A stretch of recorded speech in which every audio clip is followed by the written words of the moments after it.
Assalamualaikum warahmatullahi wabarakatuh. Perkenalkan, saya Herman Agus Syaputra. Di sini saya akan menjelaskan bagaimana klasifikasi hate speech pada Twitter menggunakan algoritma RNN. Nah, jadi sebelum lanjut ke materi, ada beberapa poin penting yang kita ingat. Yang pertama itu pengertian RNN. Kemudian yang kedua macam pemrosesan RNN, yang ketiga cara kerja RNN, dan yang keempat pengaplikasian RNN.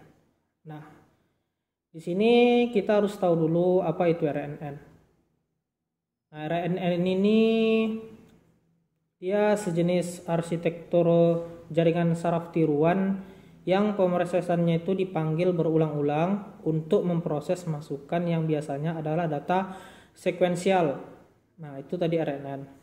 Nah, jadi RNN ini biasanya digunakan pada masalah-masalah deep learning. Itu fungsinya sebagai model prediksi statis untuk memprediksi nilai dari indikator polusi udara dalam deret waktu. Kemudian RNN ini dia termasuk dalam kategori deep learning karena data yang diprosesnya itu melalui banyak lapisan layer. Kemudian pemrosesan data sekuensial. Data sekuensial ini adalah data yang mempunyai karakteristik sampel diproses dengan suatu urutan, misalnya waktu. Dan suatu sampel dalam urutan mempunyai hubungan erat dengan yang lainnya. Itu dia data sekuensial. Kemudian dalam pemrosesan tersebut itu ada beberapa poin. Poin yang pertama itu many to many. Poin yang kedua many to one. Poin yang ketiga one to many. Poin yang pertama di gambar ini dia by input dan outputnya itu adalah data sekuensial yang jumlah banyak. Salah satu contoh penggunaan jenis ini ialah translasi bahasa. Kemudian poin yang kedua di gambar ini jenisnya itu pemrosesannya banyak input tetapi output yang dihasilkan hanya satu. Salah satu pengguna jenis ini ialah deteksi sentimen. Kemudian poin yang ketiga one to many.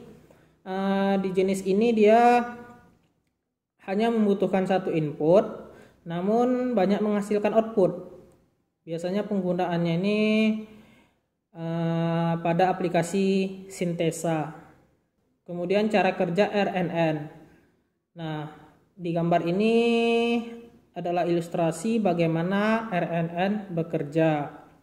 Misalnya kita membuat RNN untuk menerjemahkan bahasa Indonesia ke bahasa Inggris. Kita perhatikan gambarnya. Di sini ada sumbu. Sumbu horizontal adalah waktu dan disimbolkan dengan tanda T. Kemudian pemrosesan input oleh RNN adalah kata demi kata. Kemudian RNN memberikan output kata demi kata. Pemrosesan RNN akan menyimpan state internal yaitu ST yang memberi satu langkah waktu ke langkah waktu berikutnya. Inilah inti dari RNN. Jadi RNN ini dia memproses satu langkah ke langkah berikutnya. Kemudian pengaplikasian RNN. Pengaplikasian RNN ini misalnya pada prediksi kata pada pencarian Google, translasi bahasa, sentimen ulasan. Di sini ada text pre-processing. Maksudnya itu tahapan di mana aplikasi melakukan seleksi data yang akan diproses pada setiap dokumen. Jadi pre-processing ini dia tuh meliputi cascading. Cascading ini maksudnya proses mengubah semua karakter menjadi huruf kecil dari huruf A sampai huruf Z. Yang kedua tokenizing. Tokenizing ini data teks itu dipecah dapat berupa kalimat, paragraf atau dokumen menjadi token-token atau bagian tertentu. Kemudian ada filtering. Filtering ini proses penghapusan kata yang tidak diperlukan atau di luar objek penelitian begitu. Kemudian ada normalization, itu untuk menyeragamkan term yang memiliki makna sama maupun penulisan yang berbeda. Kemudian stemming. Stemming ini dia proses terakhir yang mana kata yang ada itu ditransformasi ke kata dasarnya. Di sini ada codingan. Codingan ini dia itu untuk load dataset, digunakan dalam data frame menggunakan pandas. Kemudian di sini ada scaffolding. Scaffolding ini fungsinya untuk mengubah huruf dalam dokumen menjadi huruf kecil, kemudian menghapus angka, tanda baca, dan karakter kosong pada awal ataupun akhir dokumen. Kemudian di codingan ini kita bisa lihat ya, jumlah kelas ada berapa yang termasuk head speech dan bukan head speech. Nah, di sini ada 0. 0 ini maksudnya itu dia bukan head speech. Berarti di sini ada 5.964 dan head speech-nya itu 4.378. Kemudian di sini ada codingan tokenizing. Maksudnya itu untuk pemisah teks menjadi potongan-potongan yang disebut sebagai token.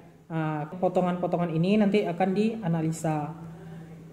Nah, ini lanjutan codingan tokenizing tadi. Kemudian ini menghitung frekuensi atau jumlah kemunculan data pada sebuah kalimat. Nah, pada codingan ini dia berfungsi untuk menghitung frekuensi atau jumlah kemunculan kata dalam sebuah kalimat. Lanjut, di codingan ini dia itu filtering, di mana codingan ini berfungsi untuk mengambil kata-kata penting dari hasil token menggunakan algoritma stop list.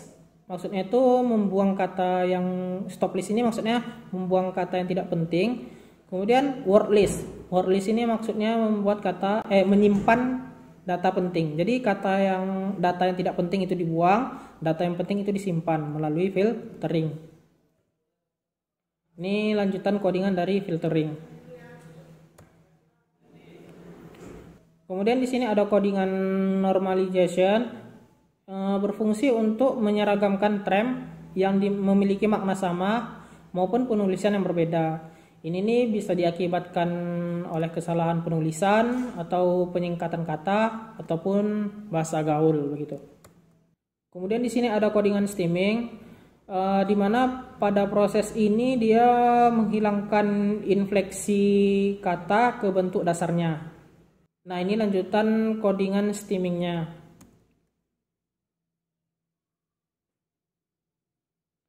Kemudian di sini ada codingan proses memanggil kata yang sudah diubah menjadi kata baku.